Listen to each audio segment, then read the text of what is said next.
Seorang driver ojek online di Bekasi tewas di tangan temannya sendiri.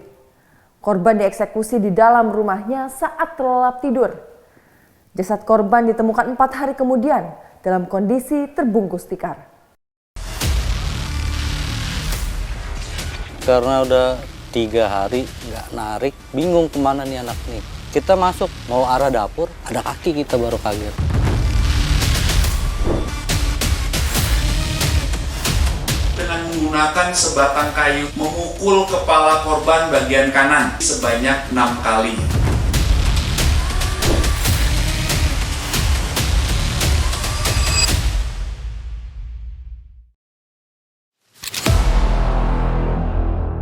Warga Perumnas 3 Jalan Pulau Nusa Penida 3, Aren Jaya, Bekasi Timur, digegerkan dengan penemuan mayat yang terbungkus tikar di dalam rumahnya. Pemandangan yang cukup mengerikan terlihat di dalam rumah ini. Sesosok mayat pria yang sudah membusuk tergeletak di lantai dengan terbungkus tikar.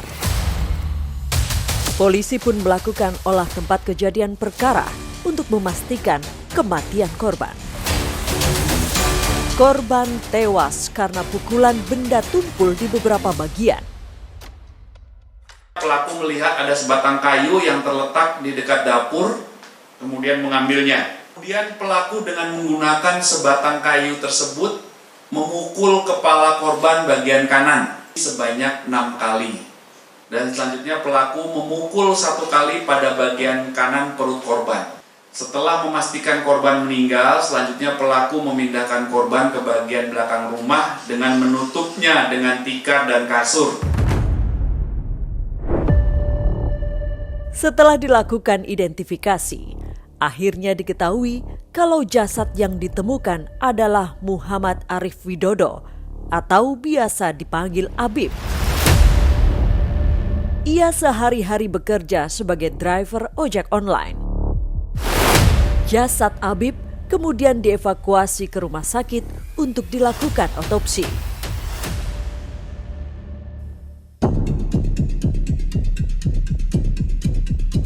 Bagaimana peristiwa penemuan mayat dalam tikar ini bisa terungkap? Tim menyingkap tabir mencoba melakukan penelusuran ke tempat kejadian perkara untuk mencari tahu awal mula penemuan mayat ini. Rumah ini nampak tak terurus. Kondisinya pun sudah banyak yang rusak, terutama di bagian plafon. Dan di dalam rumah inilah Abib ditemukan tak bernyawa. Ya, selama ini Abib yang belum berkeluarga memang tinggal sendiri di rumah peninggalan orang tuanya. Disinilah rumah Muhammad Arif Widodo alias Abib, seorang pria yang dibunuh oleh temannya sendiri dan jasadnya ditemukan terbungkus tikar di dalam rumah ini. Jika melihat kondisi rumah Abib, ini memang sudah cukup tidak terawat dan Abib selama ini memang tidur di dalam, di ruang tamu sendirian, hanya beralaskan tikar.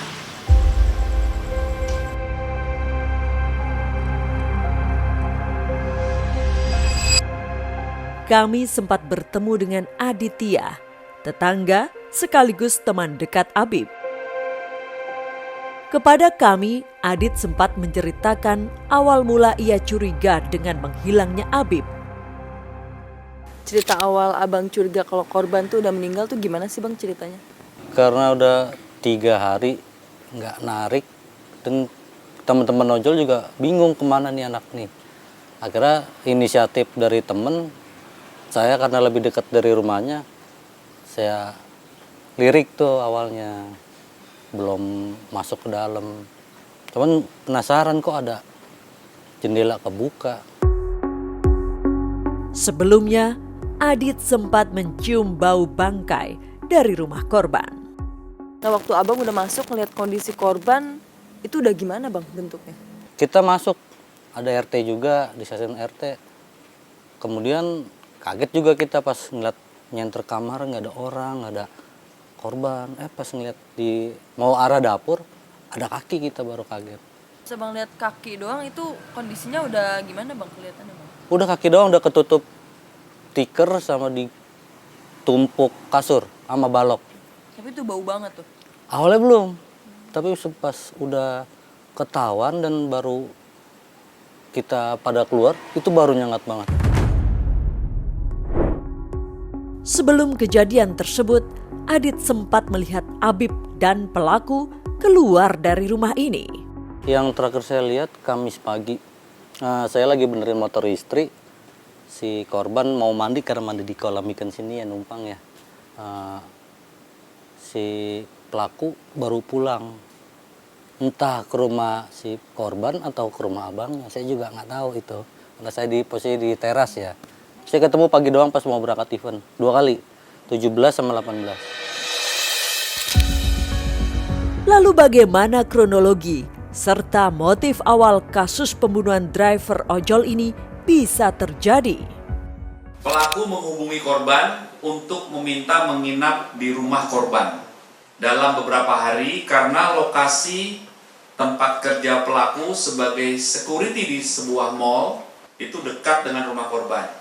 Kemudian di hari Jumat tanggal 28 Februari 2025 sekitar pukul 5.30 WIB pelaku terbangun dan melihat korban masih tertidur dengan posisi miring ke arah kiri sehingga timbul niat pelaku untuk mengambil motor, uang, dan handphone milik korban. Lalu siapakah pelaku yang tega menghabisi nyawa Abib dengan keji? Dit, saya numpang nginep ya. Emang kenapa? Kalau dari Tambun ke Jawa, Tambun Utara, kalau dari daerah Bekasi deket. Setelah saya bunuh, motor saya jual.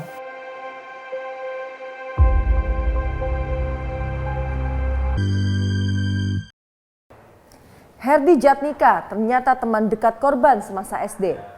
Ia tega berbuat keji karena ingin menguasai harta korban. Herdi pun akhirnya diringkus di kediamannya di wilayah Tambun, Bekasi.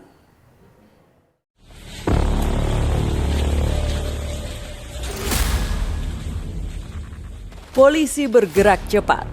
Kurang dari 24 jam, polisi berhasil meringkus pelaku di wilayah Tambun Utara.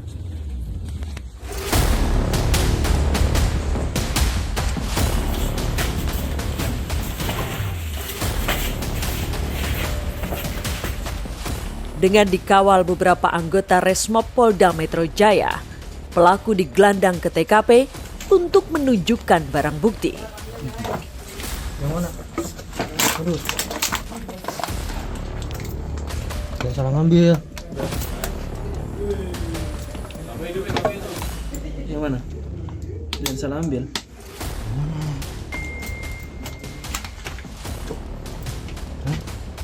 Om sebenarnya. Dari mana taunya yang itu? Ada itu? Yang itu benar? Itu kayak yang pakai buat mukul. Itu ya? Baloknya itu. Namanya Herdi Jatnika. Pria berusia 43 tahun inilah yang tega menghabisi nyawa Muhammad Arif Widodo alias Abib. Herdi dan Abib sebenarnya merupakan teman sejak kecil. Selain dekat dengan korban, pelaku juga ternyata teman dekat Aditya. Aditya tidak menyangka kalau Abib meninggal di tangan temannya sendiri.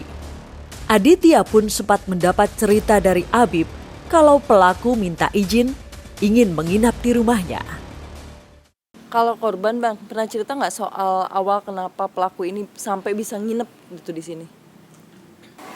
Pelaku mau nginep di tempat gue nih, katanya gitu. Dan saya nanya, emang ada apa? Kok tumben sih sampai segitunya, sampai nginep gitu. Korban ngomong karena tempat kerjanya lebih dekat, katanya di sekitaran Grand Wisata.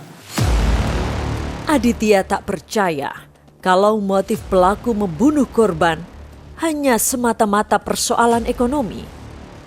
Karena Habib sempat menceritakan kekecewaannya terhadap pelaku. Kalau soal cerita yang kata ini korban pernah kesinggung nih sama pelaku, terus itu gimana sih kelanjutan ceritanya, Bang? Korban sempat cerita ke saya, di itu pelaku minta anterin ke Grogol apa ke Tanjung Barat gitu, saya lupa, ke kantor security ada panggilan kerja dengan nominal sekian, dibayar kurang. Yang saya tahu korban ngomong ke saya, lain kali kalau minta bantuan jangan sama saya lagi, sama orang lain aja, udah gue tolong lo tapi bayarnya begini, bikin gue sakit hati gitu. Di mata Aditya, Habib merupakan sosok kawan yang baik dan suka membantu teman-temannya. Kalau abang nih kenal korban ini dari dulu, Bang, dari kecil itu sosok korban tuh emang seperti apa sih, Bang? Kalau dia enak orangnya, supel gitu, banyak disukain orang. Enak lah orangnya, kayak layaknya teman biasa, gimana sih, deket banget gitu.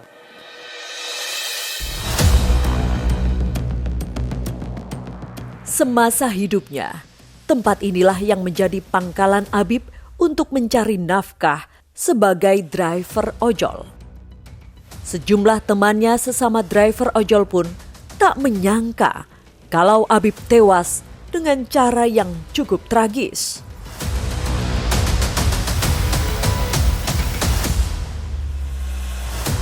Tim Menyingkap Tabir berkesempatan mewawancarai Herdi di Subdit Resmob Polda Metro Jaya.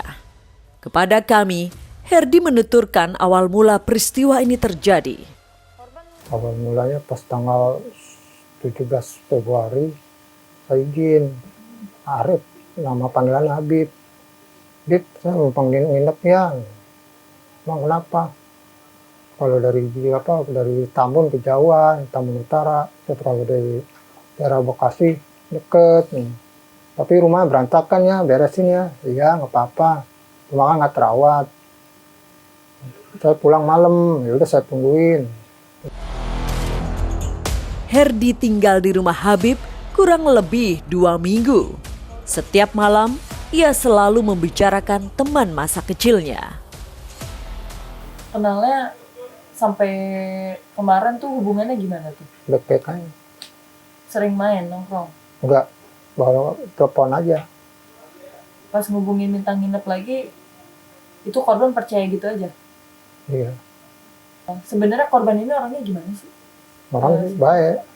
Bayinya gimana? Kasih nginepan apa gitu. Itu waktu kejadian korban ada ngomong bikin sakit hati apa enggak sih sebenarnya?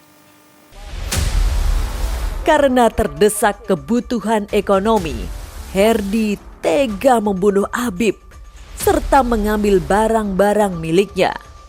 Saya bunuh, motor saya jual, motor saya. Terus ininya motor saya bawa balik lagi, saya bawa pulang ke rumah. Motor korban? Iya.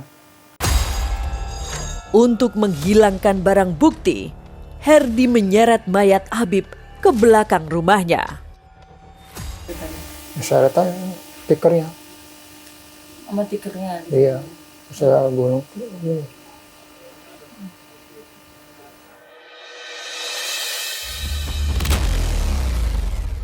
Selain kasus di Bekasi, pembunuhan terhadap driver ojek online juga pernah terjadi di Cimahi, Jawa Barat.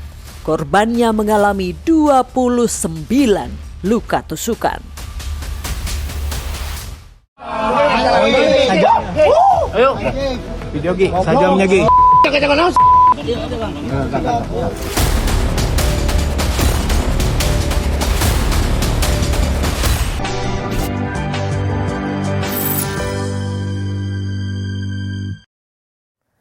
Selain di Bekasi, seorang driver ojek online di Bandung, Jawa Barat juga tewas dihabisi oleh temannya sendiri. Korban dihabisi sesaat setelah mereka gagal melakukan aksi pembegalan. Jasad korban dibuang di semak belukar dengan kondisi luka sabetan senjata tajam. Cerita lain soal terbunuhnya seorang driver ojek online juga terjadi di wilayah Cimahi, Jawa Barat. Korban juga dibunuh oleh temannya sendiri.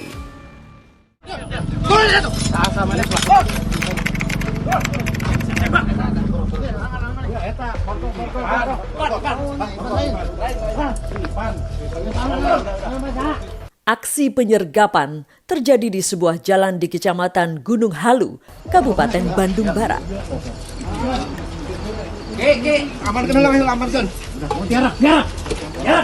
Dua pria yang mengendarai sepeda motor tak berkutik ketika sejumlah anggota Satreskrim Polres Cimahi meringkusnya.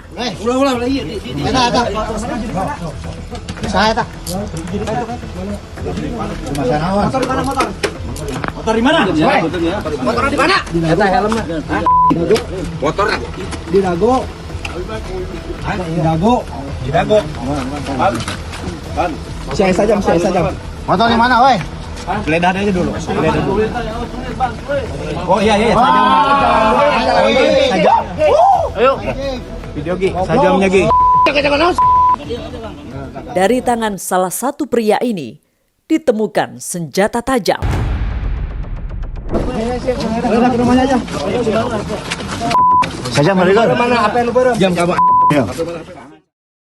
Keduanya adalah warga Kecamatan Gunung Halu, Kabupaten Bandung Barat.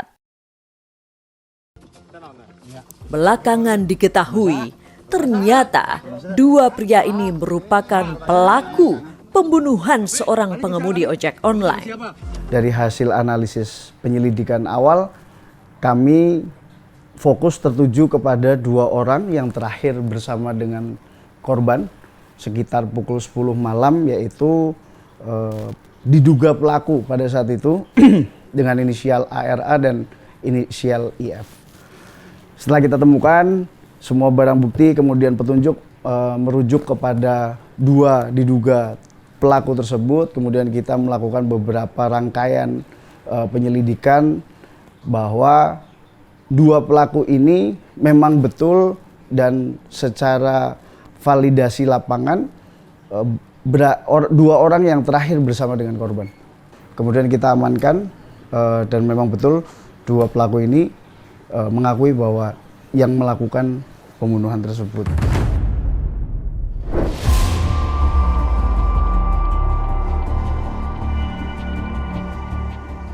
Terungkapnya peristiwa pembunuhan ini berawal dari penemuan mayat pria tanpa identitas di sebuah semak belukar di Kampung Pojok Cirende, Kelurahan Lewi Gajah, Cimahi.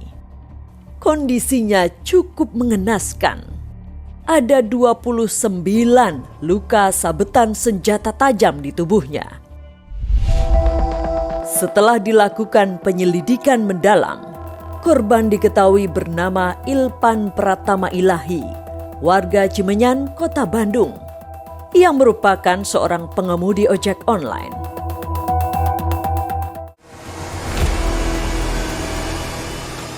Setelah mengumpulkan bukti kuat, kedua pria ini akhirnya ditetapkan sebagai tersangka. Mereka adalah Ari Rafli Ardiansyah dan anak yang masih di bawah umur berinisial IF.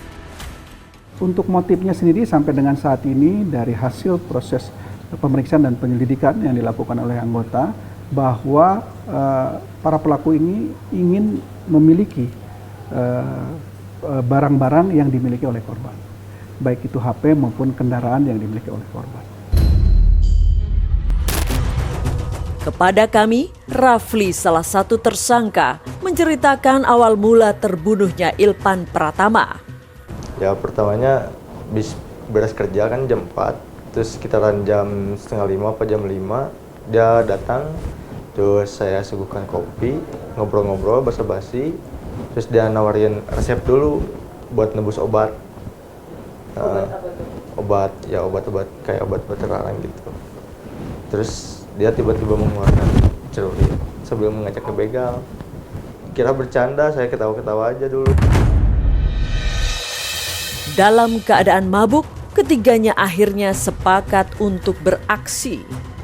Namun saat itu, hingga menjelang subuh, belum ada mangsa yang didapat. Pertengkaran pun akhirnya terjadi.